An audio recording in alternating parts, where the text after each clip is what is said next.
Tasshin and myself have been friends for many years. But all friends eventually run into some kind of conflict. And we recently had some kind of conflict around a topic for which I don't have the most elegant possible means of description, but have ultimately ended up calling the lovey-doveys versus the douchebags.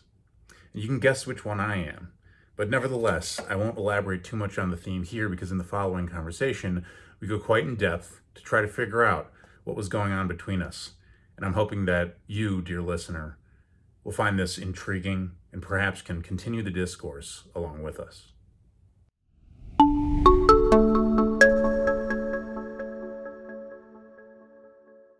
Cool. I just hit record, and we'll.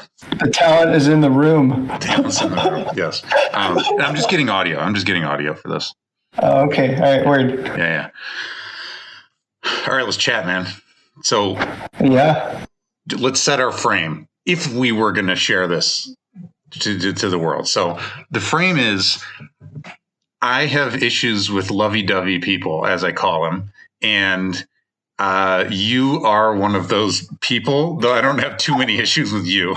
So perhaps as representatives of separate, social energy tribes, we can converse and, exchange knowledge and come to a peace treaty of some kind. Yeah. Fruitful relations, whatever that constitutes. Not being overly ambitious nor stuck in our ways. Also just to chat about it. Beautiful. Well, right off the bat, I'm curious about why I don't trigger you so much, or why you don't have issues with me in particular as opposed to other people. I don't want to say that I don't have any issues with you. Yeah, I want to hear about it. Let's hear about it.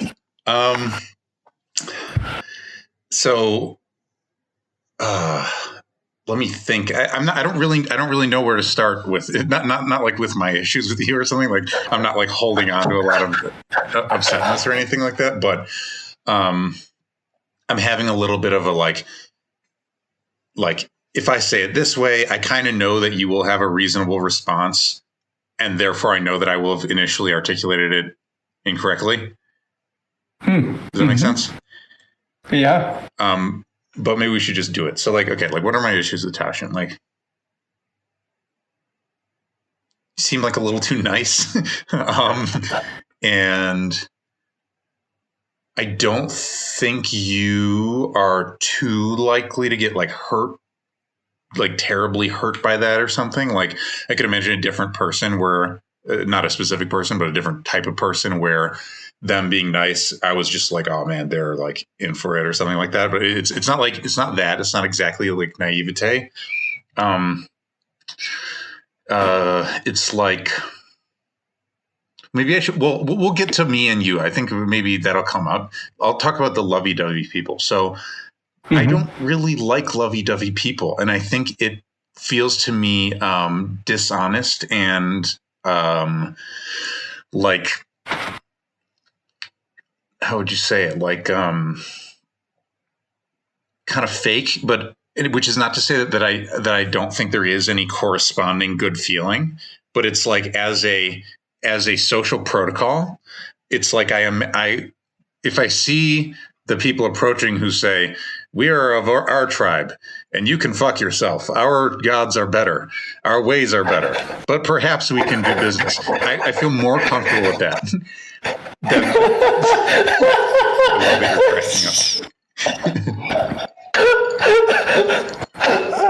Okay, all right. Do you see what I'm saying? Please continue.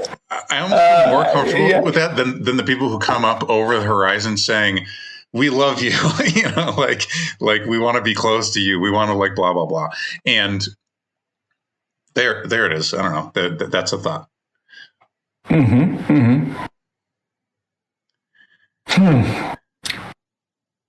So the feelings that people are expressing from the lovey-dovey tribe, you don't think are fake, but it's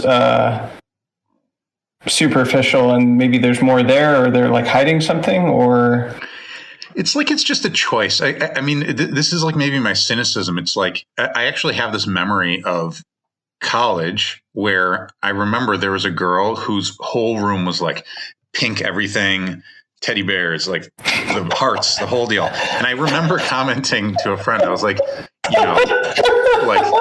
the person like that, perhaps it's true that that's what they are, really down to the core, or they're super fucking messed up. Okay. Like there's super dark shit under the surface. I remember saying that, and that would be like 10 years ago now. Right. But like it's not that the person has no share of like of the kind of that energy or something like that. Because of course they do. And like, they feel like it has to do with them, or like there's some good about expressing that, or like whatever it is.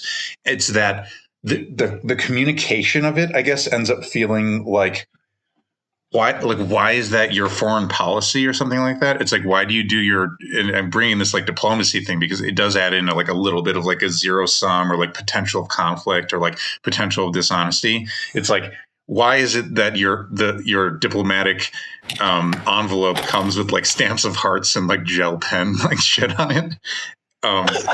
Because I think my thought is, I'm like, surely, just like me, you're kind of an asshole sometimes, or something like that is kind of I'm like, surely, just like me, you have some degree of like paranoia or dislike for other people. Like, so that's a little, does that kind of make some sense about like where I'm coming from? Or does it make sense why I might put it that way? Or this also might not land as like a description of like who your people are or something. Who my people are. Yeah. There's like multiple levels that I'm like confused and amused. So the confusion is presenting as amusement because it's just like hilariously different than how I relate to a lot of this. Like not in a, it's not obvious that it's wrong, but it's just like, whoa, that's different. Okay. Like diplomacy and power and your people and my people and right. Yeah.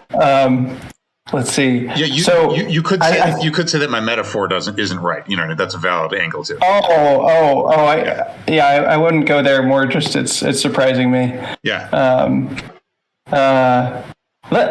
Makes me want to ask, like, what separate from the lovey-dovey people that trigger you, or you don't like, or have shadow stuff for you, or something. Which lots of questions there.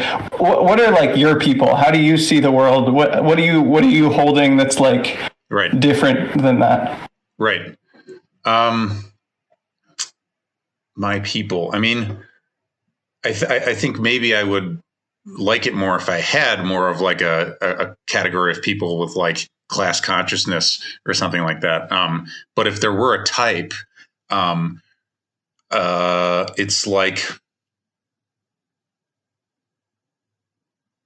it's almost like displaying, I don't know, like people will talk vibe wise about like West Coast versus East Coast people, and how the sort of stereotype, at least as I've heard it by quote East Coast people, and I'm not even an East Coast person, I'm from the Midwest, but quote as I've heard it is that West Coast people are nice on the outside and not on the inside, and East Coast people are mean on the outside and like fine, on the inside kind of thing. So I don't know. I think like a little bit of like, not going off a cliff with any of this, but like a little bit of like roughness, a little bit of like, saying no, a little bit more of like hard edges and like boundaries and stuff like that. I think at least like there's a type of that I vibe with.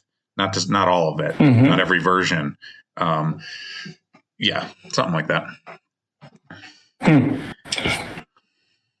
It sounds like the sense I'm getting is that you see people as like pretty complex and having multiple facets, some of which are nice and pleasant and some of which are maybe unpleasant or not nice. And like sometimes people are jerks or like selfish or care about themselves or just don't feel good to be around or something. And then how you deal with that says a lot, where if you could like, I'm almost getting the sense of like, you could try to like gloss that over and put a perfume on it or something, but it still is bad under the surface. Or you could acknowledge it and like roll with it and be like careful about how you show up with those parts and be like set boundaries or be like maybe speak in ways that are like firmer, clear, or like lean into conflict or something like that, that are honest to the parts that are sort of messy or complicated about human personalities. Yeah. I think I agree with that description. Yeah. I guess that leaves me trying to like make sense of why that surprises me or is different than how I hold it. Right. I think I think there's like two things that are relevant for me, just in my, because I can't speak for all lovey-dovey people. Yes. I can only speak for myself. Yes. As a member of this tribe. You're not wrong to identify me as such, but so two things are three things. So first off, definitely have parts of myself that are like messy or selfish or rude or whatever. Definitely, no question. Second, like, I've been reflecting on this quite a bit, and part of the reason that I present as lovey-dovey is, and not all of it, but part of it is that because I've sort of leaned into teaching loving kindness meditation and metta, and of course that's part of what we've worked on together. And like the reason that I started doing loving kindness myself, like the reason I got into it for me, which was about around the time that we met, actually, probably right around then, was that I was very unhappy. I was like super unhappy, like one of the darker periods of my life right about then. Like extremely hard, very unhappy, depressed, anxious, very stressed out. I was being a dick to other people and it was like, this is not working. I like hit rock bottom for me, at least. I'm sure it's been worse for other people, but for me it was like, oh, this is really bad. And I actually lived with a lovey-dovey person who I think you would have met, and definitely would fall into that category. And I was like, okay, I'm unhappy, like I have to do something. And so I took up metta meditation. It made me happier. So that's the second thing, is like, I do it because it makes me happy. And then third, and then I've talked about this previously, but just putting it in the context of this conversation, like I present as lovey-dovey, or as you describe it, but in the ways that I would describe it, intentionally to put like my best self forward so I can become that person more and more. So like moving away from the parts that are negative or not good, and want to be like cultivating. Right. Intentionally cultivating the things that you're talking about. Cultivating which things that I'm talking about? Well, you would describe it as lovey-dovey. That's not a word that I heard in this context before. You mentioned it to me in our conversations. Right. But, like being kind, being supportive to people, reflecting what I like about them.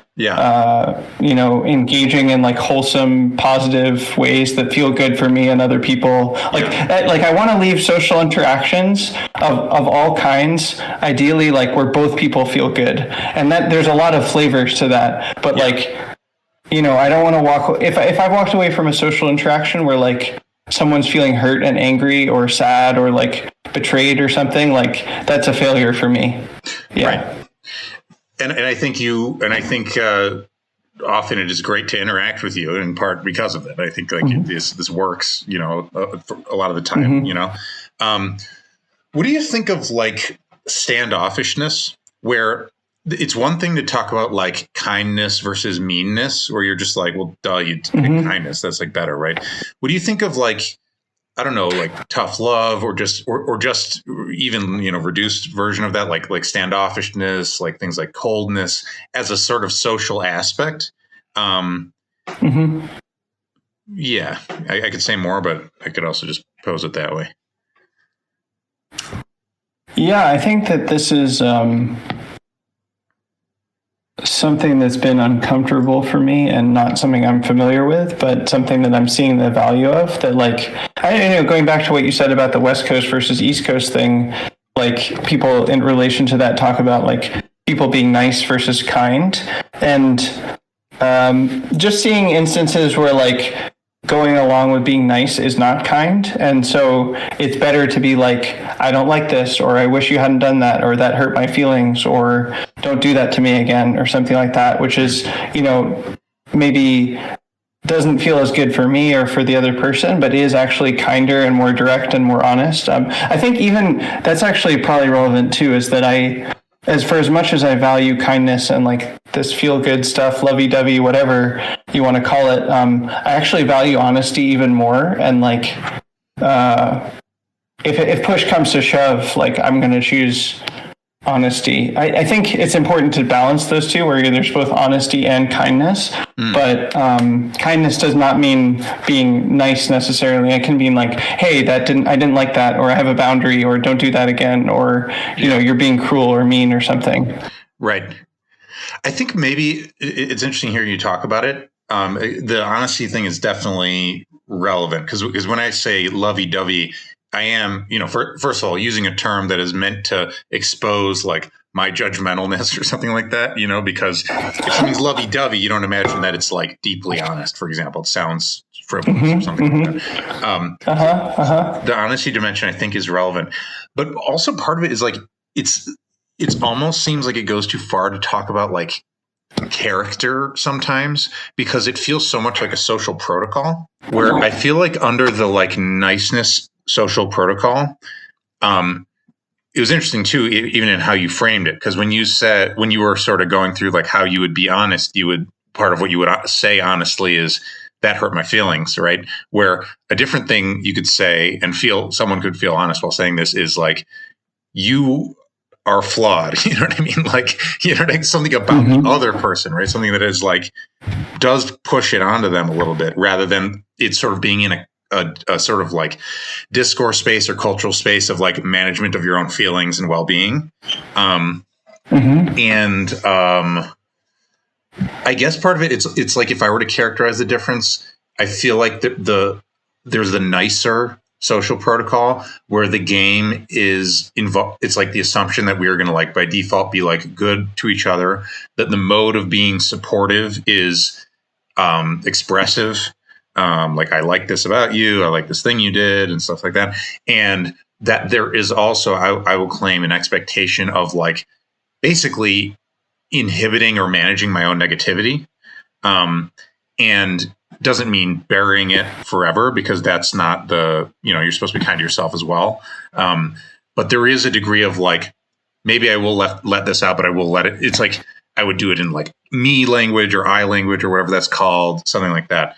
Whereas the opposing like protocol, I think to me feels a little bit more bantery. It's not perfectly like honest, quote, quote, either, in the sense that like, I think all social interactions involve some degree of pretenses, and maybe the pretense in the less nice one is that like, we're all being totally honest here. And, there's always layers. There's always stuff that's being sort of maintained and stuff that's being expressed. And so, but I feel like it's like there's more of like a event for my disagreement to come out, for my judgment to come out, in that other protocol. Can you give me an example? Yeah, let me try to think of an example. I mean, I don't know. Like, this does code to me as nice as well, but as not as lovey-dovey. But like, if you just giving someone shit, basically, including in a nicely intended way.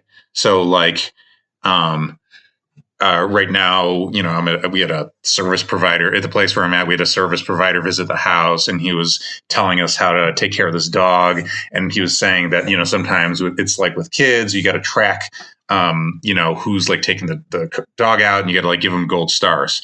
And I made fun of this guy who's here, who's like, I think he's 19 or whatever. And I said, oh, for this guy, like, we definitely would have to do that. Right. So it's nice, right? But I'm giving him shit.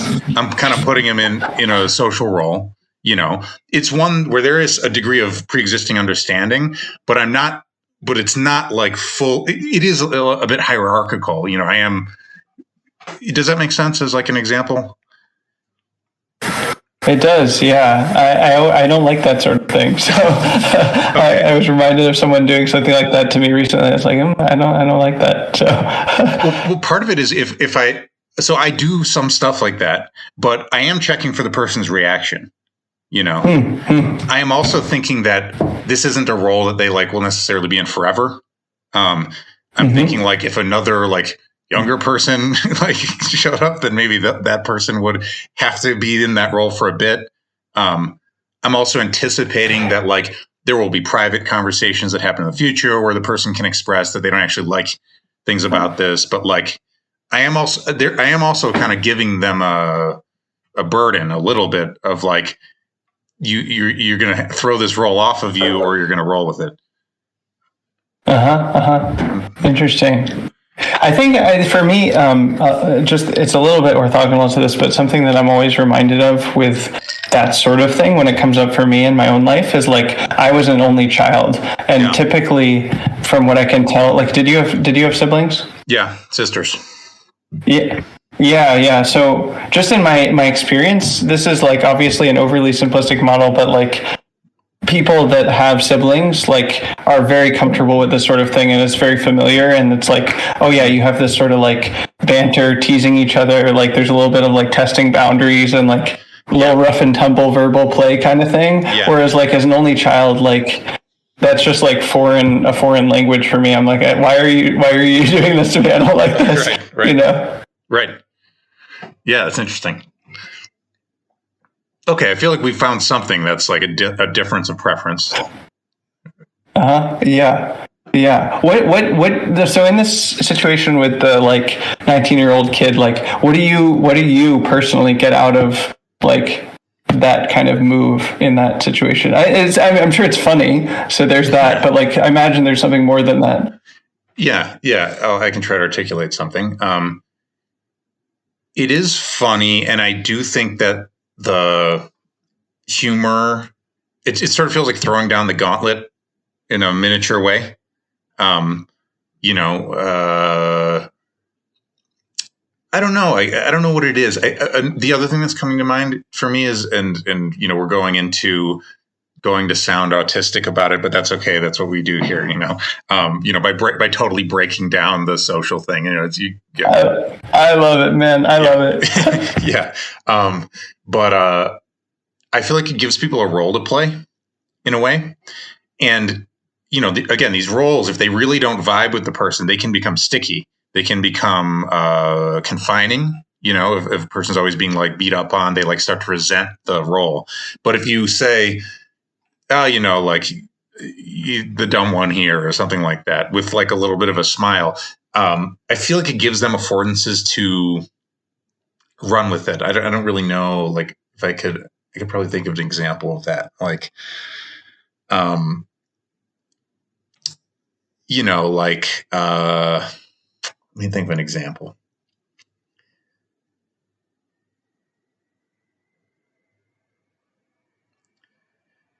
It has positive and negative sides. So, you know, if you're, because the side of the role that I expressed is the like, haha, you're the kid that we have to treat like a kid. But there's other sides, which is like, you're pretty much welcome to come along to anything, any event that's happening, because someone will have something for you to do. Like this person sort of expects to like be the one to like help. You know, I had to drive the trash to the dump, and it's like there's sort of like a bit of an expectation like that person's going to like help out. So there is like an affordance of like usefulness and like things like that. I don't know, like if someone made jokes about me being like Italian or something like that, right? Like it's hard for me to take too seriously, because like who out there is like seriously being like racist to Italians? It's like a little bit out. I think there was some of this in like American history or something, but I don't feel it as like a painful thing. And if I don't like it, or this happens online, like a lot of people making mustache jokes because I had this massive mustache, right? So the mustache thing is just a great example, because it was such a huge part of my internet identity. And then I shaved it off, right? People make all kinds of jokes. Like they make the joke that like, you know, first of all, pedophile jokes. I've gotten pedophile jokes. Okay, definitely have. Got a mustache. Someone's making pedophile jokes. Welcome to the internet. Okay, right. Mostly it's positive. Mostly I get hit with a lot of positive. Like it's people say it's manly. Like blah blah blah. Okay, it's super Italian. You look like Mario. Now does the Mario? Well, it kind of mixes with the Italian thing. It's sort of like, right. There's a mixture of like offensiveness and like positive interaction there. And part of it is I feel like if I try to make people interact with me in an only the ways I like, that I'm like showing weakness and it like is bad. And I do manage it a little bit. It's like, there's this cat ears thing, allegedly I affirm nothing, but allegedly I put on cat ears during one of the episodes of Philosophers on Twitch playing Flight Simulator. Okay. There's a lot of jokes people can make about what allegedly might have happened then. Okay. So, you've become like one of these, like you're becoming an e-boy, like you're a girl, like all this different stuff, like you're a bitch, like you do whatever your followers want, like you lost the mantle of like masculine whatever. Okay, right. So some of that I'm down to roll with. Some of it just becomes annoying, like when it gets above a threshold. But I guess it's something like it all lets me play a role. It gives me something to like. There's something about it. It's like it feels like high contact, which gives me and people something to interact over. And if the overall thing isn't feeling right or like it's too much, whatever, you're getting typecast or caricatured or like mocked for something like constantly, I change stuff. I change how I respond to it. I don't necessarily click like on every single cat ears joke or every single mustache joke. I let people sit with the maybe I don't approve of what you just said, and like life moves on. So I guess there's sort of like a conflict tolerance thing that I'm trying to evoke there. Wow. In contrast to you, okay, so in contrast to the only child thing, like I with only love for my family, my favorite people in the world, there was a lot of conflict in my home growing up, and a lot of like kind of bullshitting and you know what I mean, and like I do think I got some kind of tolerance for conflict and also understanding that part of the nature of like love is that it is compatible with uh people yelling, people disliking each other, people saying mean things, right? So I think that I've taken ultimately like there's like a cultural sort of value package that I walked away with that I like, you know what I mean? I like when I can do that with people. And um, I, I've met people, and I'll start ranting in a second, but it's like I've met people where I get in some conflict with them and they really don't like it, and they just like, they're not used to it. And we've even talked about it and they said, you know what? No, like if anyone raised their voice in my house growing up, that was really bad. Like that was like, we crossed the threshold, like something's going to change. We don't like that. And so with that sort of people with that kind of like context or makeup, I think that we take some time to get used to each other. By default, I just try to be polite, but this is like if I'm going to like be friends with them or work closely or something like that. Yeah. There's a bunch of stuff. There's a bunch of thoughts. Huh.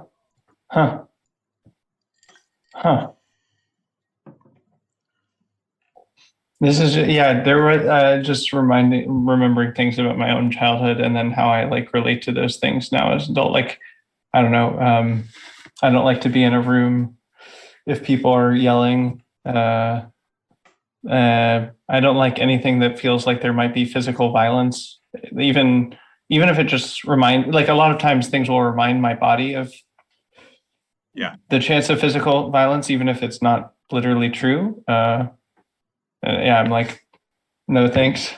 Even when people are just like angry in a way they're not raising their voice or being physically intimidating, like I have to check, am I physically safe a lot of the time? Like that's a sort of something that I had to develop of like, if people are angry, checking if I'm physically safe. That's like a psychological defense mechanism I built for how my own psyche works. Yeah. I mean, I do.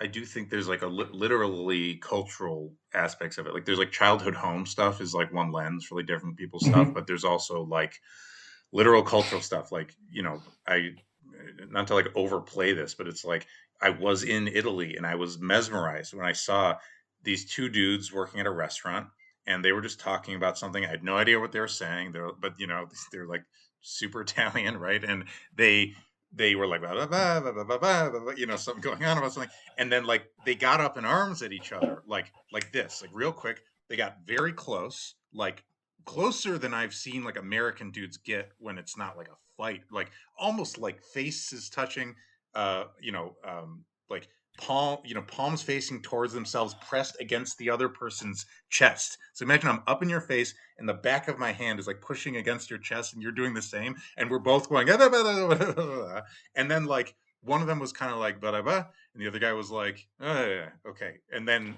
immediately back to just cleaning the restaurant. Like, so that was just amazing to see. And I was like, I felt like I understood myself a little better. Wow. Wow. That makes me so curious. So say, I don't know, you and I are friends and we're like hanging out in person. We like have a real disagreement, like we're pretty pissed at each other. Like, how is that going to go? How are you going to orient towards that? Like, How does it go? what's going to ensue on your end? Well, part of it is, I think it's like part of it is the immediate thought I had was it's like there's three tiers actually, not Huh. two. So Okay. there's a model on which it's like we're good and then we're having a problem. And then there's a Yeah. different model on which like we're good. And then then there's the middle tier where we're like kind of having a problem, but like we're fine. And then there's like we're having a problem, you know? No, I don't follow. Sorry. Yeah, That's yeah, yeah. Yeah, yeah, yeah. Well, the first tier makes sense to everybody. It's just we're hanging out. That's the null, you okay. know, We're hanging out. Great. I'm just good. chilling. We're playing video We're games. chilling. We're just Yeah. hanging out, right? The like we're kind of a problem is like we might get riled up, and again, it depends on me having the interaction with Sure. this being Sure. the standard. But like I'm thinking of one of my friends, like um where a buddy of mine that I went to high school with, and like what is the medium tier? It's like it involves some kind of like loud masculine jostling, like fuck you, like you did this thing this one time and blah blah blah, but it's not too like recriminatory, it's not too bitter, um I don't know. I think Hmm. if you saw it, I think you'd recognize the form, I think. Yeah. Yeah. Huh. But then the higher Huh. level, like where we're like really having a problem, that like happens very rarely. At least with someone Yeah. I'm actually like friends with for a long time. It's like very rare that I'd be like. Usually, if I have conflict with somebody, it isn't from an explosion. It's more like we slowly grow apart or something, and then we don't like each other as much. If I've ever grown apart, it's been more like that. Rarely from like an explosion. Huh. Um, Huh. Because I think something that I've been seeing for myself is like, um, how to put it. Uh, it seems like in a relationship, there's like shit just comes up, right? Like if you actually connect to someone deeply, like shit is going to come up where yeah, you know, there's friction in some way, and then like how you deal with that really matters. Like I don't know, I had some stuff with someone a few weeks ago that it was like by my own standards like pretty bad. I was like, this is not okay with me. This is not good. And then mm, in that relationship, in that context, my own solution, and maybe this is questionable. I could see an argument for it, but I was like, there's not a shared context for actually processing this or talking about it in a way that's good. So I'm just going to like have really clear boundaries and basically mm-hmm, back the fuck off. It's like, nope, I don't want to, I'm not even going to go there with this person. yeah, But like, I don't know. I think like for me, so I'll answer my own question. Say you and I had some friction, like basically I would want to actually talk about it. And like, as long as you weren't physically threatening me or raising your voice at me, I would like feel very comfortable talking about almost anything. And then if you like raise your voice or were physically threatening or like cruel, if you were cruel, verbally cruel as well, yeah, or just like unkind, like deep way, like just not seeing that I have feelings or something, Yeah. then I'd back off. But I don't imagine that you would do any of those things. And so like I would feel very comfortable being like, hey, like when you said this thing, I didn't like that, or I wish you wouldn't do that, or do you need me to change something about this, or Right. whatever conversation needed to happen. And I think that that's actually like, I much prefer that first off the bat of like actually being able to talk about the shit, whatever it is. Like the connections where I am able to actually digest whatever the friction is certainly far and away better than, the other situations where I'm just like, I'm going to back the fuck off, like, Right. or have really hard boundaries or something. And I think that those are more fulfilling. Like it leads to growth even for both people. Well, and I also don't want to accidentally convey the idea that like I always hash things out with people, because I definitely don't. I do leave. I do think of some interactions as not doable right now. It's also been important for me to learn that through my life, that like, not all fights are good to have, something like that. I like, my own version of, I would sometimes perhaps be inclined to accuse the lovey-dovey people of immanentizing the eschaton in the form of everyone is kind right now. My own version of immanentizing the eschaton would be, especially earlier in my life, is like having every fight, because I hate when there's tension. Like I hate when there's like something going on that we're not talking about. And I think different people, different cultures. I mean, I don't know if it is like sort of like class related or like, but like you do have this image of like this sort of like strict, stiff, straight backed, like, I don't know, like English people or something like that, where there's like, stuff we don't talk about, period. You know what I mean? We don't talk about that. Right.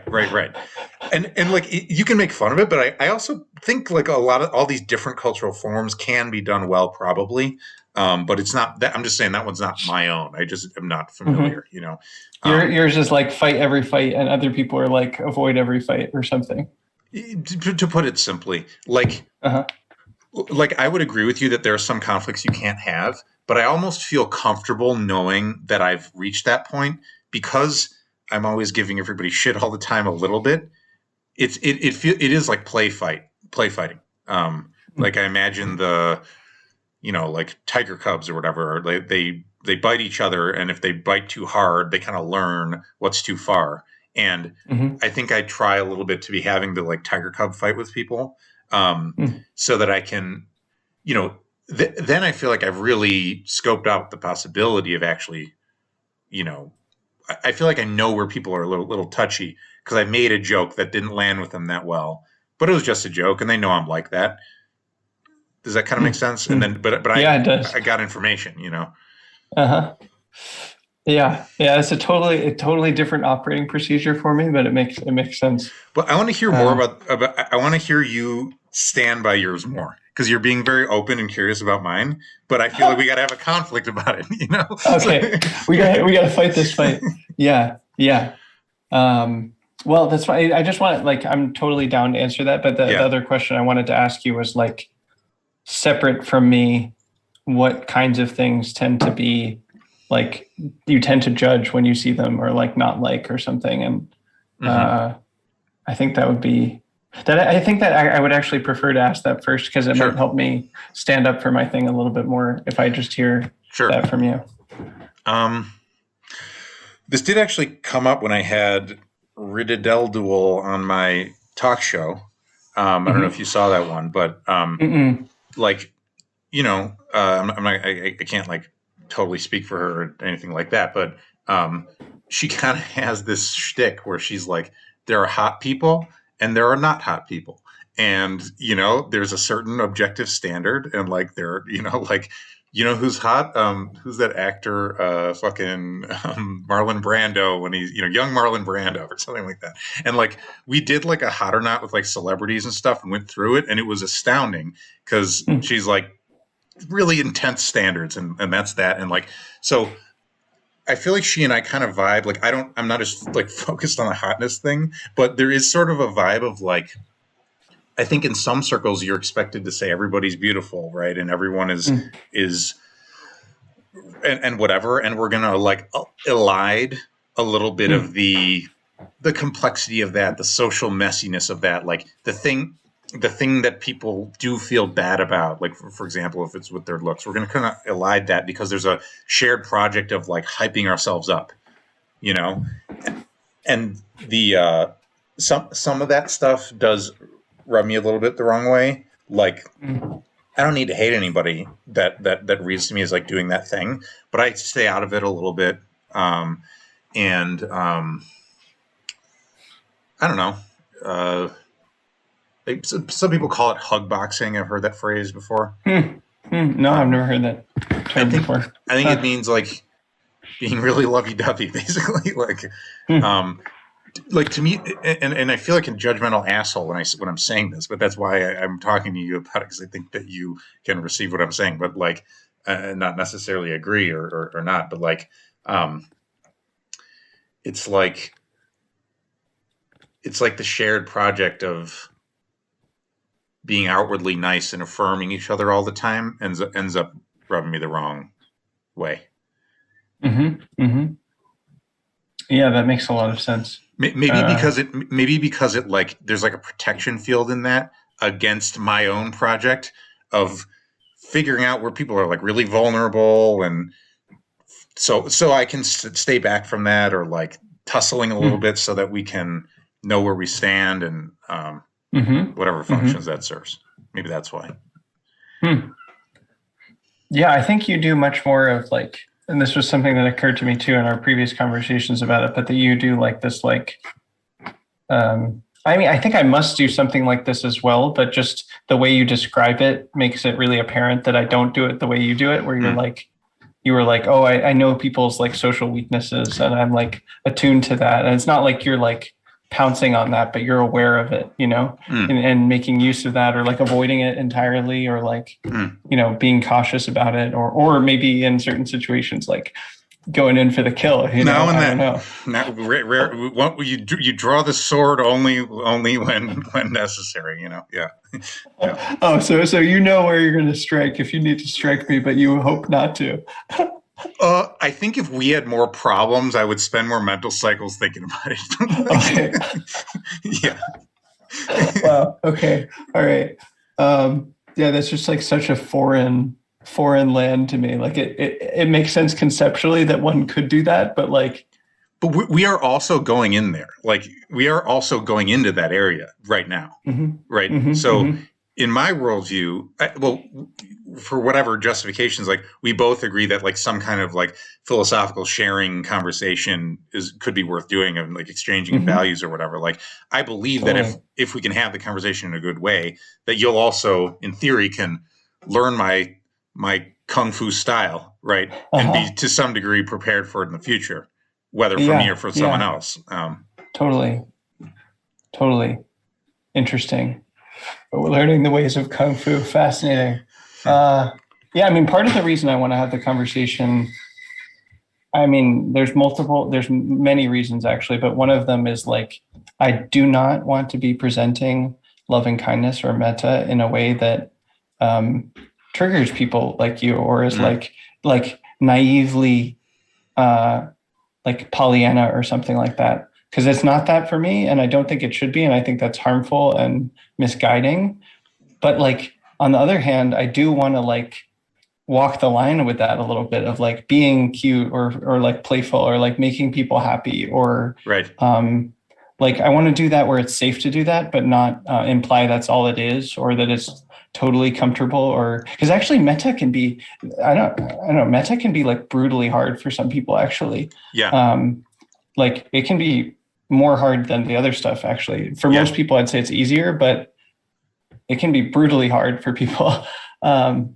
So anyway, that's an aside, but I do like hearing about that though. Like when you're talking about that, I'm kind of like perking up. I'm like, I do kind of like you vibing that at me, that like it can be really hard. Like I don't know what's in your plans for the future, and I'm sorry to interrupt what you're saying, but like some version of like the Tasshin's discourses on pain or some shit like that. Like, I'd be like, whoa, like that would, because I know you've got knowledge about it and thoughts about it, or even rather than pain, like, I don't know, like disliking people and like distance and coldness, like just knowing what that side is somehow. And you do have to pick your kind of social niche because you're trying to present this online. It's like, obviously hard to present something that works for everyone, but. Well, I tend to talk about it more in the actual guided meditations because that stuff comes up for people. I've been watching the percentages of it's like typically 20% of people, 25, 30, something like that, have a hard time with metta. And then 60, 70, 75 have, it's just great and it's way better than following the breath or doing a body scan or something. But I try to teach in a way that is aware of, hey, 20, 30% of the people in the room are going to have a really hard time with this, and be aware of the kinds of troubles that people tend to run into and not invalidate that. It's funny because this is multiple levels of aside, but I remember the first vibe reel that you made was the Mammon one. And when I watched that, I was like, I had two reactions. One was like, this is so badass. Like I'd never seen anything like that before, like the vibe reel kind of thing. And like all of the vibe reels are amazing like that. I love them. I'll drop everything to watch them when they come out, Thank you. And at the same time, I've been tracking for a long time, like that I'm not completely clear on like what your own direction or project or values are. And I was like, holy fuck, if this is like the values that you're like trying to go for of like very sinister and like dark and like gritty, I'm like, ooh, I don't know if I can take this. Like, where is he going with this? In case we do put this out, and I will mention, the video is called Mammon, and it's about the demonic personage of greed, and it has all these visuals of like blood going down a drain and like skulls and there's shit like that. Really intense cyberpunk music. I was just reminded when you said that there's this video game called Sekiro that came out a couple years ago, and it's kind of like Dark Souls in Japan, like with like monks and ninjas and shit. And there's this character who sits and he helps you out with stuff, and he carves Buddhas, and he says that he has only been able to carve angry Buddhas for like a long time, and it has this kind of like dark, energy. It's like, what does it mean? It has this cool spiritual side as well, but it's like, why, he's sort of captured by some like spirit of wrath or something you can't release or something. I do think it's part of a process. I also made one about coffee. So it's interesting. That actually relates. Like, I was wondering, like, say you'd release the coffee one first, like that would have been cool. But like, and this is something I realized actually from making the video with you of like, I tweeted about this, but there's a tactic of like having shock value first and then the real value later. And like, we did that in our video where it's like, I'm making love to the universe. And then it's like, then you actually, ideally, I think people can get into the metta flavor from the video and like really feel it. But like, it's like a 1-2 punch of like, I'm going to shock you and then deliver the real thing. And in any case, I think you did that with the vibe reels of like, the Mammon is like shocking, like I was genuinely shocked when I watched it. So, I mean, I'll tell you why I made it is because I have and had been struggling for a long time with the sense that like, so on one hand, I got to make money. I got to make my project work, my different things and stuff like that. On the other hand, struggling with the sense that there is some like dark side of all this, and I don't know how to relate to it. And I want to be a good person, but it's like, so powerful, like the forces that want you to just make money, or just this, or do some simplified thing, and like, oh, you'll help people later in your career and all these things. So it was partially an expression of that, like, you know what I mean? Like there is negativity. Yeah. Totally. And I saw that and loved it because you're not wrong to point those things out. And I think there was probably like a flash second where I thought you were like worshiping that kind of thing or something. I was like, oh shit, like not like I'm naively like some evangelical Christian or something, but like that kind of instinct in me. I was like, oh shit, is he like working? But no, it's like pointing to it. But maybe some part of me is. I mean, that's part of the horror. You're right. That's part of the horror of it, right? Right. Totally. Yeah. Totally. Yeah. I wanted to surface that because that's kind of like a mirror thing of what we're talking about of like Right. what it's like from me. Okay, let me step into this thing though. Right. I'll stop dancing around the boxing ring and punch you. No. Let's see.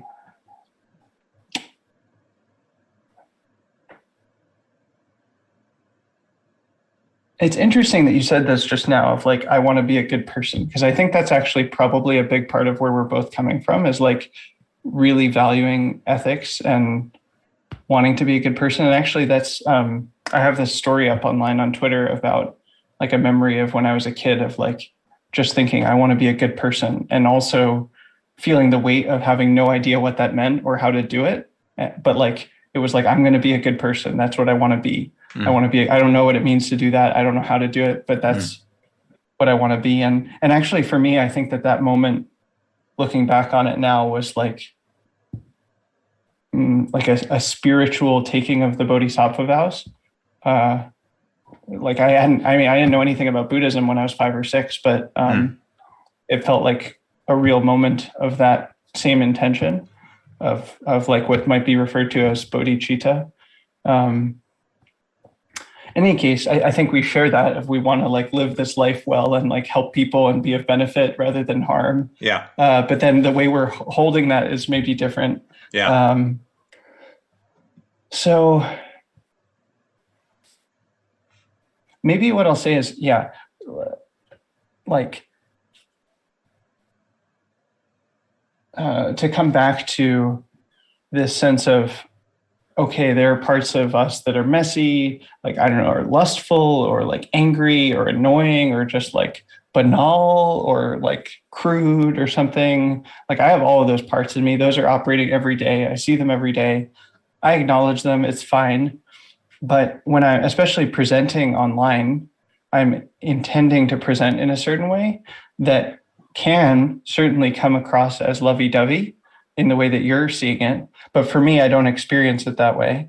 And I've thought, and I'm always iterating on it, but I'm like trying to craft a certain kind of persona or character or orientation that I would stand by. And that's the thing that you're asking about. So it's like, I want to be kind and of benefit to each person that I meet, which means at the very least, I'm not hurting them.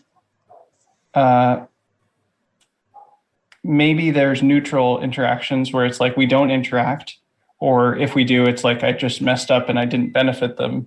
But I definitely don't want to harm people. And ideally, each interaction is beneficial and net positive. And often that means just flat out being nice to people. Like, you know, this is interesting. So a lot of times people will post either their, as we say, their W's or their L's, right? Their wins or their losses, the things that they're celebrating are the things that are hard for them. And that's actually, I think, a major use of social media is like people sharing the things they're happy about, people sharing the things that they're not so happy about. And I think you can respond to those things well. Like, like for example, with the vibe reels, like I love your vibe reels. And every time you post one, like I want to tell you like, hey, that was great, man. Like I really liked it. That feels good for me to say that. I imagine it feels good for you because you put a lot of work into them and it's like where you're going. And like, it's like we both walk away from that feeling good. And I'm like honoring who you are and what you're trying to do with your life and like a way that's genuine because I genuinely do like them, So I love that kind of interaction. I'm like, I do that with people all the time. And I won't do that if I'm not feeling that, like that's coming from me, for example, genuinely enjoying the vibe reels, right? So if I don't have that, I'm not going to say it. If I'm not genuinely proud of the person or happy for them, I'm not going to say it. It's not fake. There are times where people like make the move of trying to post their wins. And I'm like, this is not a win. Like, for example, a lot of people will talk about alcohol or something on Twitter, and I don't drink, and I think generally alcohol is like not that great. I'm not a fan of it. I don't criticize people for drinking, but I'm not a fan of it. So like if somebody's like, oh yeah, I had a great night, I like went out and got drunk with my buddies, like I'm not going to say, oh man, I'm so happy for you, because I'm not happy for them, in me. I'm not trying to criticize them either. That's a case where I'm just not going to say anything. Sure. Yeah. So in any case, it's held in integrity, right? And then there's a way similar sort of mirrored thing of like, if you said, my grandma just died, I would want to show up and be like, I'm so sorry that, my grandparents have died. That's really hard. And yeah, just be there for you and show you, like, even though it hurts, you're not alone. So that's something I try to do, is like both of those things. And beyond that, I view any interaction online as like basically a speech act. And I want to have that general frame of, I'm not going to do harm, and ideally I do good. And really bringing that kind of a standard to writing a tweet or sending a direct message or even just liking something really brings up a lot of questions of how do you actually benefit someone, and how do you actually avoid harming people. And I think I've gotten to the point where, like, I'd say over 90%, if not higher, of the interactions I have, I'm quite pleased with, and it feels like it's both people are benefited.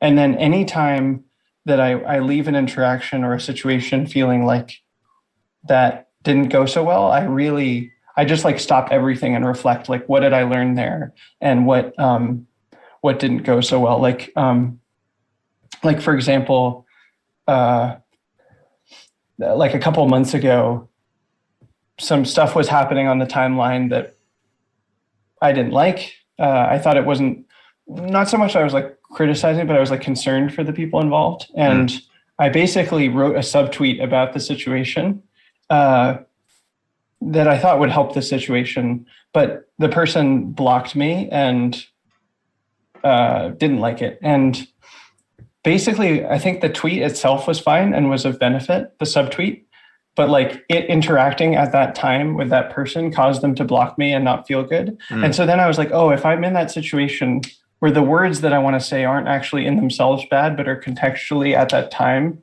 not appropriate, then what I should do is schedule it for like a week and a half later or something, and like have the tweet come out at a time where it's not obvious that it's connected. It's just like a good, useful thought that will benefit people. So any case, when by my own standards, it hasn't gone well, I like reflect and iterate and like try to learn something from that situation. And that's part of why the ratio is so high, because I've made mistakes and like learned some things about how to hold up to that standard where I'm ideally benefiting people and not hurting them. Okay, there is a difference of perspective there. Like, I think, and I am going to claim that I think that it is at least what I believe, that part of your background with Buddhism is affecting how you are thinking about this, where I think of like the sort of like saint type paths are like good behavior manifests good behavior in a way. And the nature of good behavior is that it's like often like legibly good. I think this is like part of my theory about like why a lot of historical saints or saint types of different cultures take vows of poverty, is because it's just a good way to legibly not be doing the same thing other people are doing and not be doing it for the same reasons and stuff like that. And it's like sort of like denying some of the most obvious like sort of selfish like things a person can do. You sort of bring to light something else you're trying to do, right? I think that maybe then the difference is that I'm not doing that specific thing that you described. I do want to be, as much as I can and as much as I'm worthy of it, I do want to be a role model. But it's a role model of a different type. I think probably people more straightforwardly following your path is maybe better. Like if I were to click a button, do I want more people to try to imitate what I'm doing or more people to try to imitate what you're doing? I think, except for the small set of people that I would really want doing my thing, I would want probably more people doing yours. Because like there's something like legibly ethical in a way where it's like if each interaction is good, you're doing it good, whereas I think my view is like a little bit more like the world is full of demons and dragons and flawed people, and there are villains and things like this, and even in micro ways where the person's not a villain, but they're acting on a bad thing, like they're acting on a bad protocol, or they're going to do harm, or they are like in a very kind of stable way opposed to something that is like really good, and that good thing needs to win. I think I may be more willing to, and I try to not go overboard, but like dunk on them, like have them lose, like have them like feel bad about their attempt to, whatever. There's a little bit more of the conflict in it. Mm-hmm. I wonder if that's relevant.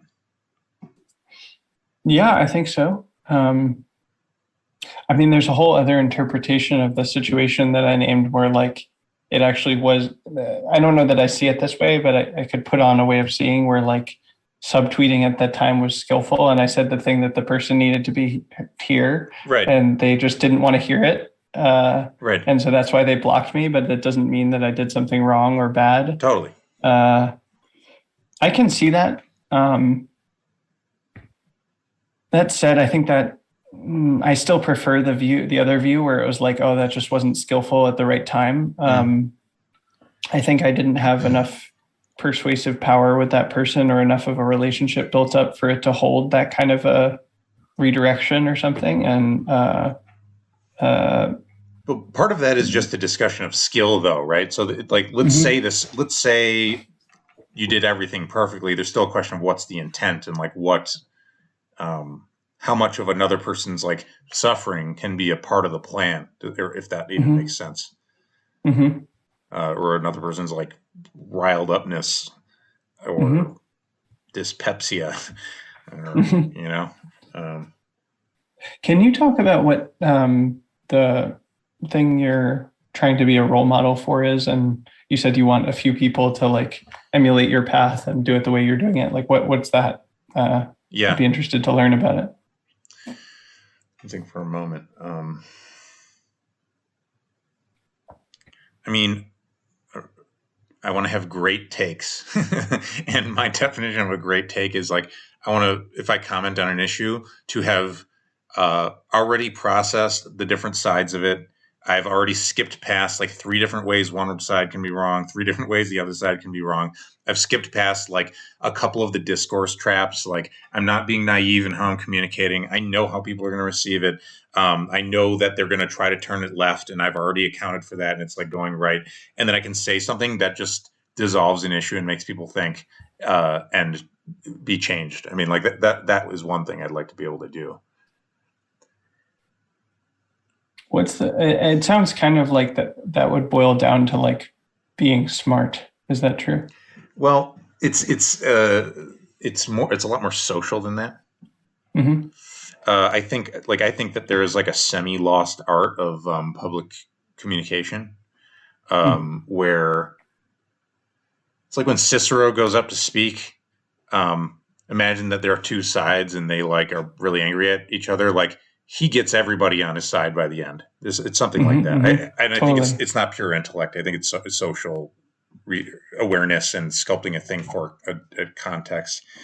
That's one thing. I mean, I try to not be full of shit, and like I think this like anti-bullshit, don't be full of shit idea has been like a huge important pillar for my life, and it's like a thing I think about a lot, possibly to a fault. Where the faulty version is like pointless self-criticism, or only being able to see how things are fake or something like that, and not enough like faith that like people can have some illusions and I can have some, things that aren't perfectly worked out and like still go forward. Like I would also like to be successful. Like I just would like my projects to be successful so that when people witness them, they will think, what is the process that generated that? And then I'll be able to rant about spirituality and meditation and prayer so that they will do those things. It's another thing I'd like to be able to do. That's badass. Huh. I'm getting this image just now of like, you were talking earlier of like, ideally from this interaction, like I learned a bit of your Kung Fu and like, I got this image of like, just that we can like like of us like walking towards each other, and like if you learn a little bit of the thing I'm doing and I learn a little bit of the thing that you're doing, like we'll both be Yeah. better and stronger for it than if we hadn't or something. Yeah. Yeah. Yeah. And I'm wondering, like, and then feeling or sensing that image, the natural thing that arises for me is like a curiosity about what the almost sort of like practical exercises would be for each of us, of like, what homework would I give Curzi to like practice the thing I'm doing, and what homework would he give me to practice the thing he's doing? Yeah. You know, just as like I don't know, actually, like a while ago I did this, maybe you saw it, and I bet I would be curious what this was like for you. There's a whole backstory here that I will save for another conversation, but a while ago, I decided to try to do like this cute posting thing for a week, where I was like, there's a few people that post like this specific way, and I want to try posting that way just to see what it's like. And I like, it'd be interesting for like us to like swap masks and be like, okay, Curzi's doing the Tasshin thing for a week. I'm doing the Curzi thing for a week. And like, and not that we don't have to do it that way, but like that kind of a like move of like, because it's so far out of my world to like think the way you're talking about. I'm like, what? And actually, from my end, one of the things I would most like to communicate, especially to people that are on Twitter, is like how to do the thing I'm doing, like especially with right speech on Twitter, and the Brahma Viharas, right speech and the Brahma Viharas, and like very few people are interested in this, and the people that are interested in it don't understand it. So I would love to pass that on. Is there a quick version of what the Brahma Viharas are? Oh, basically, So metta, which you know about, that's like friendliness. Right. And then you can actually relate it to like W's and L's, like we were talking about earlier. So there's mudita, which is celebrating people's W's.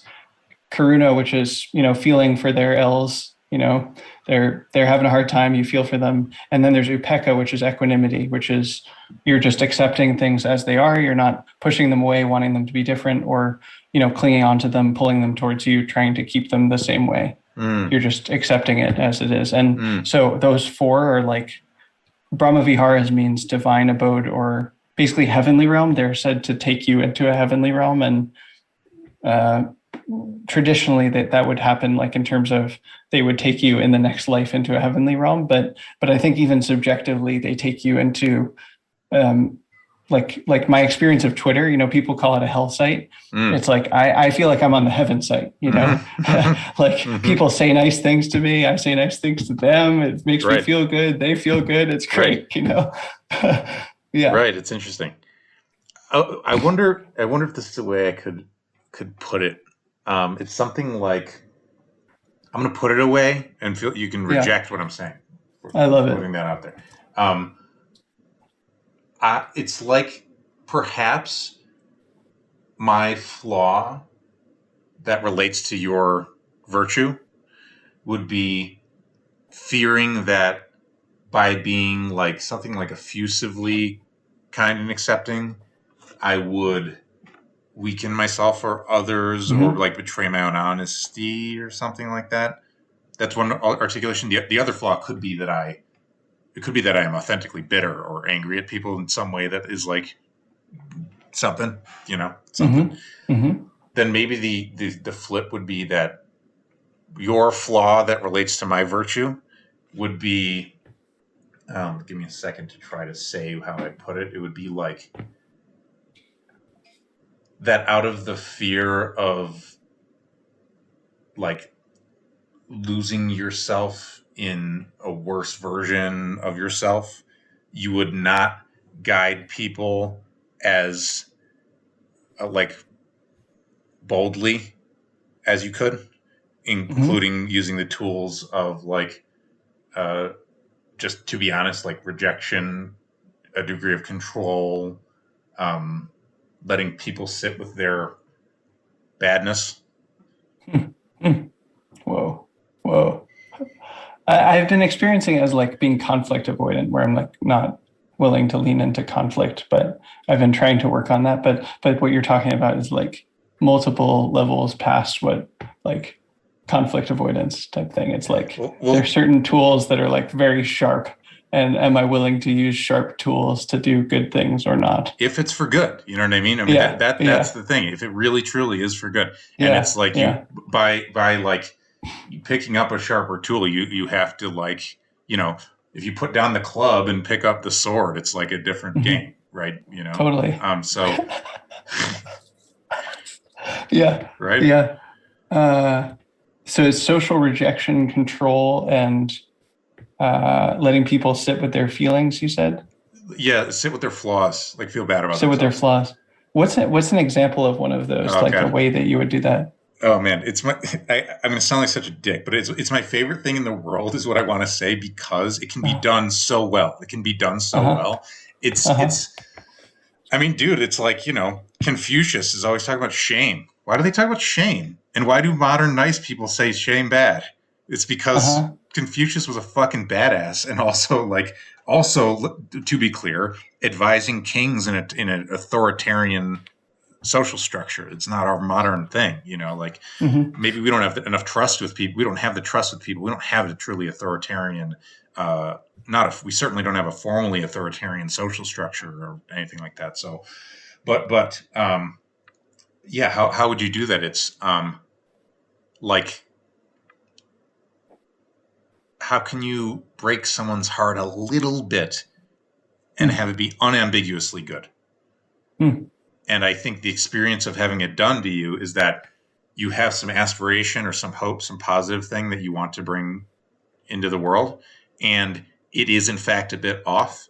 And so someone who is a good person, who's like worthy of your like giving a shit what they think, shows you like there's something off here, Whoa. And then you're like, and some People come to mind for that, where I'm like, that's not. You're not living up to what you're trying to do. Yeah. And it's a type of tool because it's like it does tempt vice.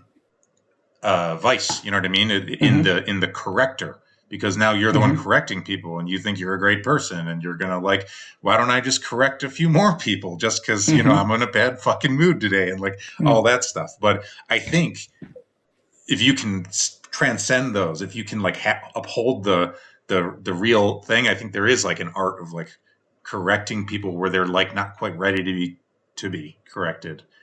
But I think the best version, you've modeled how they're going to receive it, and that they will grow past it, and that they will eat their shadow a little bit. Do you do that publicly or privately, or different in different contexts? It just depends. Fascinating. Yeah. Risk averse thing to do is more privately. Of course. And there's a long quote, medium length quote in the Hagakure, which 1700 samurai Bushido manual, and it's just about like giving people feedback is a difficult thing. It's just like basically like a long paragraph just saying like giving people feedback is very hard. Actually helping someone is extremely different from getting something off your chest. It's like true. You know what I mean? When you're getting something off your chest, you're just saying that this person has some flaw because you want to say it, because you don't want to be burdened with it. But like really helping somebody, you get to like think through where they're coming from. And in this very Japanese way, it sort of suggests like talking about your own flaws, and like maybe they'll bring it up themselves and stuff like that. Whoa. It sounds like a very actionable thing would be to read that book. Yeah, I should read it.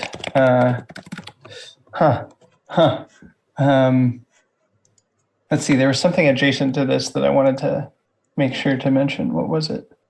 Oh yeah, it's a little bit orthogonal to this, but like sort of going back to the mutual shadow type thing.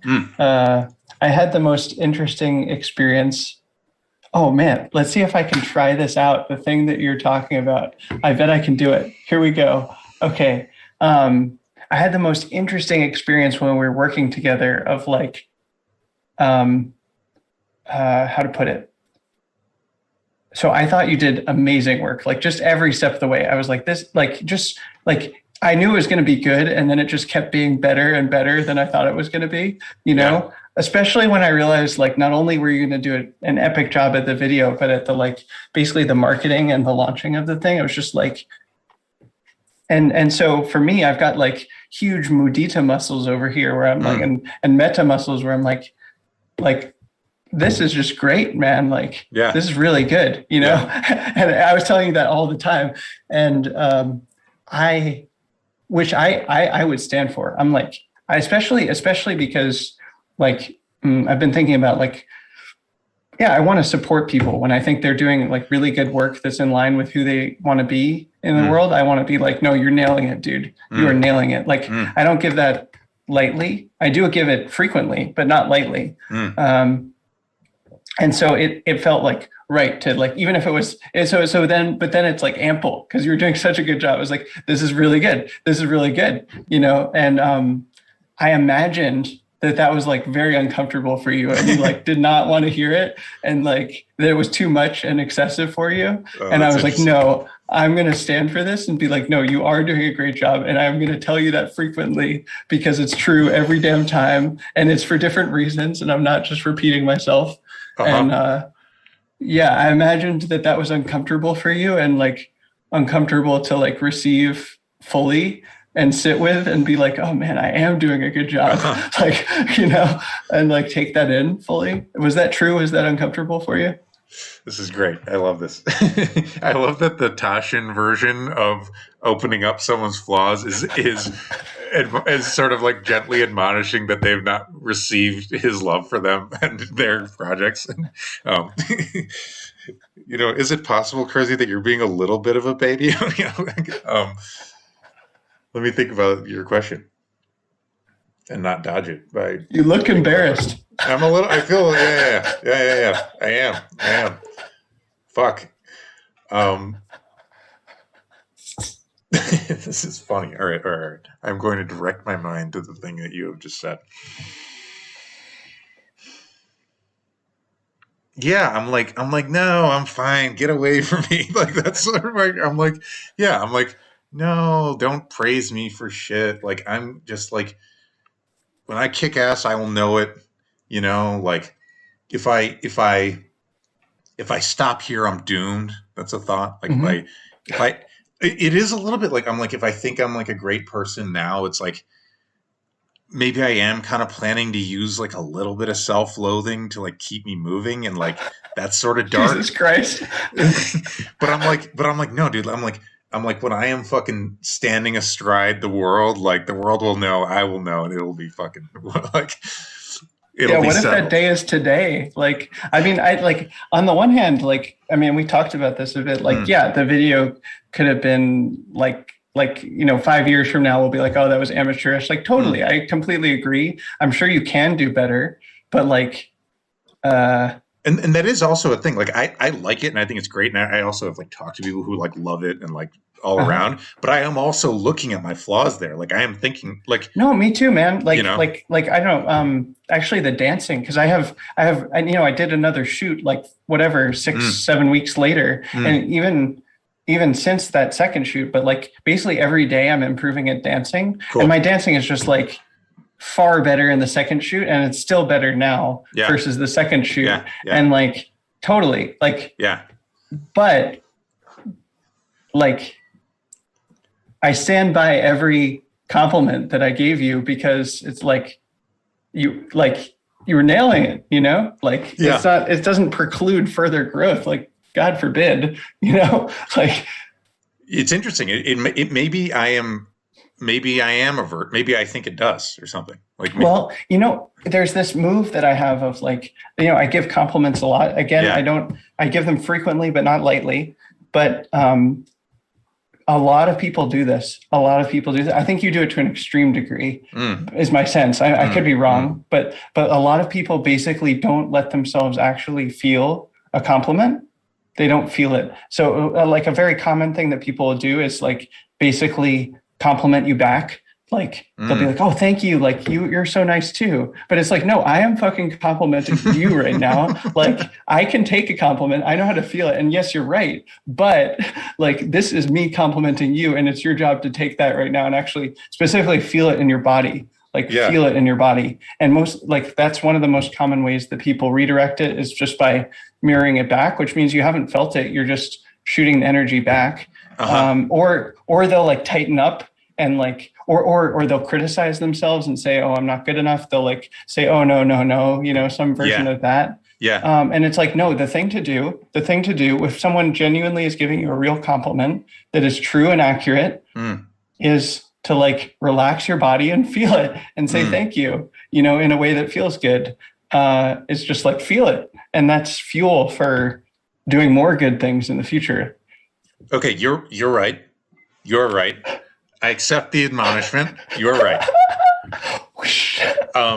Beating your own game in the call. Yeah, well, however. Okay. All right. So I saw a video the other day, and Connor White Sullivan showed me this video. And he in this video, it's Miyazaki, Spirited Away, Totoro, the guy. And he is being shown this demo of like an AI based thing that like the person giving the demo, it's this horrifying looking thing. It's like this like awful looking creature that's like shambling on the ground. And the person is saying that they could use this for video games to make like zombies. And it's like, but you're seeing this like AI little creature and it just looks like fucked up. Right. Okay. And Miyazaki says, he sort of stops and he says like, basically, he just like cuts this motherfucker down. Like this guy's like young. This guy probably like loves Miyazaki, right? And like this guy, and he just says like, I think this is completely alien to life, and I would never use it in anything that I ever made, like because of this and this. And he's like going on, and he describes how like his friend has disabilities, and it reminds him of that. And you're just like, oh my god, like this guy's like gonna kick like just this comment, right? And Miyazaki seems like a good person. He's able to create all this beauty and like lovely things, right? But I would claim, and I'm not saying like you or I are close to being able to like do the Miyazaki move or like that we should or something like that. I will claim that a full being, and I claim this on the grounds of like spiritual symmetry. Like that is like on those grounds, I claim this. The full being can do both. Can make the comment that is just like full of like, like beaming love and healing and radiant, whatever. And like whatever the inversion of that is for good. No, totally. I mean, I think that's interesting that you say it, because like if in the video you'd just done a total crap job, like I would have said that, I would have said like, no, this is not good enough. Is that true? Okay. I'm not sure if I believe that. I think so. Yeah, I had to walk that line a bunch of times, actually. I have a thread about this that you've seen, but about like deciding to give feedback, because you did a bunch of stuff that's like, oh, I didn't expect that, or I don't even know if I quite like that, or if it's quite what I had in mind. But then I was like, yeah, I basically discerned it's like, if this is critical to the project, then I'm going to stand for it. And I think that happened a few times where I was like, no, we need to do this differently for these reasons. Right. And then, but if it was like, not essential to the core intent of the thing, then I was like, you're the guy that makes the videos. Like, I don't know what I'm talking about. This seems good. And so you did like, you did express a few preferences, and I did know, like, I did appreciate that because they were clear. Yeah, but I mean, I don't know. It's like, I wondered if those were the softballs or something like that. Well, because it wasn't necessary. Like you did it, like you did a job in a timely fashion, and I mean, it's succeeded quite well. Like people are enjoying it, and like, I mean, I liked it. It brought me joy, and other people, 99% of the time it brings them joy, and like we succeeded at the thing. So I don't know if you had been late or like stole my money or like created something that was hateful. Like I would say, no, this is not acceptable. But if I just went ahead and made male beings be unhappy. Yeah, exactly. Well, and also, I mean, just to compliment myself here, like I knew from the beginning you'd do a good job. That's why I hired you for the thing. Right. It was like, Danny J made the track, and then he was like, "Can you dance to it?" And I was like, "Well, yeah, but we're going to need Curzi to edit this thing." And you kindly agreed to it. But I knew from the beginning you'd do a good job. So it's like I wouldn't have. I don't know, say I'd hired someone on Upwork or something, that's a situation where I might have been like, no, this is unacceptable. Yeah. Because they're not, but I just know you and Yeah. have seen your work, and I was like, you're going to do a good job. It's the conditions for good consequences. Right. That's interesting. Okay. I mean, while you're talking about it, I am like believing what you're saying overall. And so I'm not going to argue with you saying my work is good because I think it's good. and so that's valid. I think, and it's not the same as saying like, oh, it couldn't be better. Like, I'm sure you could do better. Like, I get it. Like I make things too, but we hit publish, Yeah. Like, Yeah. Yeah. And if we had not, that would have been a flaw in our exactly. So, and if we work together next time, I expect it to be better because you'll have gotten better. Yeah. Cool. I don't know. I mean, I might. The thing you might be picking up on is I wouldn't like to tell you that. I'm not saying I'd like to tell you, oh, you did an unacceptable job. Probably I'd lose sleep over it, and like not enjoy it. But I would do it. Yeah. And it may just be that, like, while we're all pursuing our better self, like maybe the better version of yourself wouldn't lose sleep over it. They wouldn't take selfish pleasure. Totally. They wouldn't take selfish pleasure in being harsh, but they also wouldn't beat themselves up. Mm-hmm. Yeah, exactly. Yeah. Exactly. Yeah. Yeah. Not to say that I lose sleep over all kinds of shit, like in this sort of broad range. Totally. Yeah. Totally. In fact, the other day when I said to you that I don't love lovey-dovey people, I thought that I had made some offense. I was like, "Oh, that's so funny." That was so worried. Funny. No, I loved it. Okay. I loved it. All right. Yeah. Well, no, it's funny because that's one of the first things I said to you a couple months ago was like, I have and there are interesting circumstances of this, of course, but I was like, we might need to do some shadow work here, but I want to have those conversations with you. Yeah. Like, I think I feel validated by the intuition. Yeah. And I'm glad we're having those conversations because like, yeah. I've had this a bunch with people on Twitter where like, I think most people aren't equipped to have really good shadow work conversations, but that like, if you can have them and both people hold them well, where it's not like, oh, you're bad because I have shadow stuff. It's just like, it's mutually illuminating. Yeah, for sure. Yeah. I guess that's part of it is like, because what I said to you when I made that comment that, I don't love lovey-dovey people and we got to work out why that is. Though we got to work out why that is in an ambient context of like coordination is sort of somehow possible over time by some means with, blah, blah, blah. But part of it is I trust myself to look at my flaws because I do it. And, I think that I can do it in part because I've like spent a lot of my life spent like relating to like negativity and like sort of dark energies and stuff. But what I said to you is I think I could talk to you as representative of the lovey-dovey people insofar as you will take that role, but or let me foist it on you. Because part of my justification was Tasshin meditates so he can deal with discomfort, so it's fine. But a lot of people, even if they do some meditation, I think I wouldn't trust them to. And like, again, if we're going to pose it as this oversimplified two sides, like lovey-dovey people versus douchebags, and maybe that would be an eye-catching title for this recording. There are douchebags where I can't have the shadow work conversation with them because they'll be like, well, you're just a pussy or something like that. Or like they'll blame it on me or they're just completely unable to look at it. Right.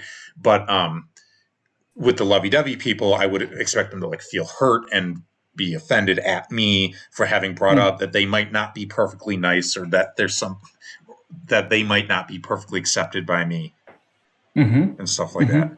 So.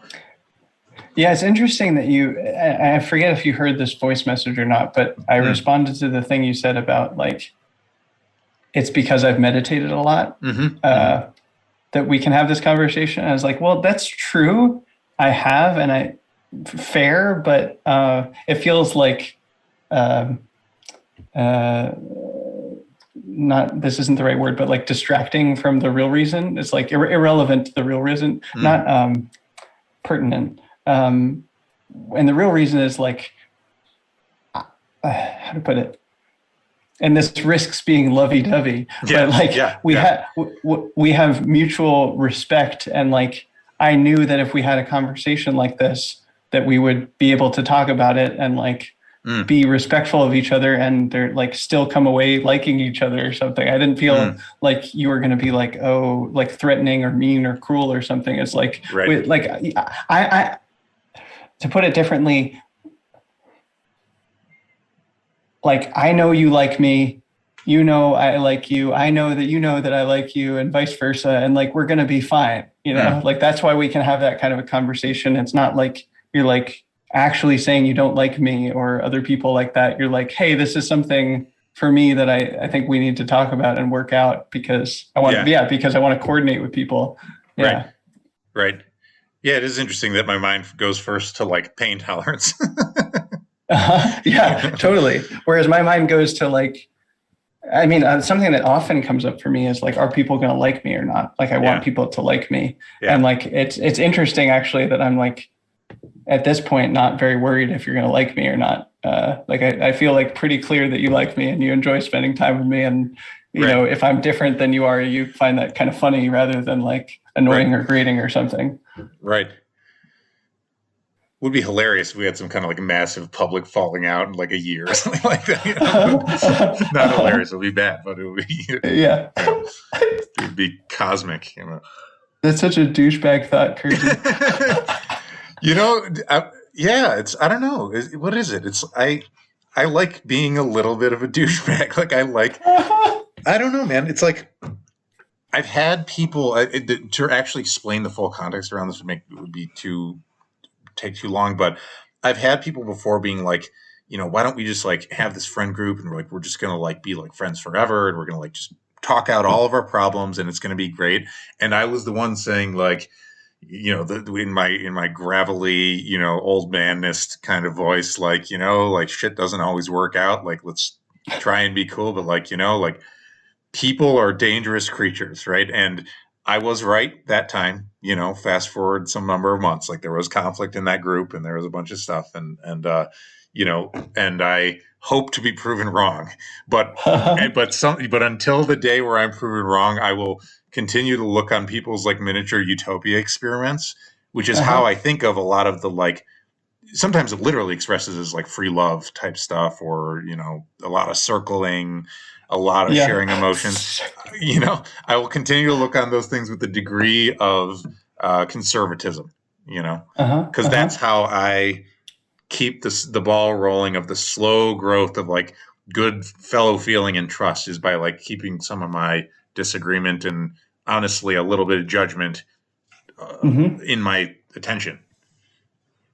That's interesting because I'm wanting like in this scenario where like a year from now you and I have a falling out where like, well, one, I'd prefer to like talk about our feelings like you're talking about, but maybe a less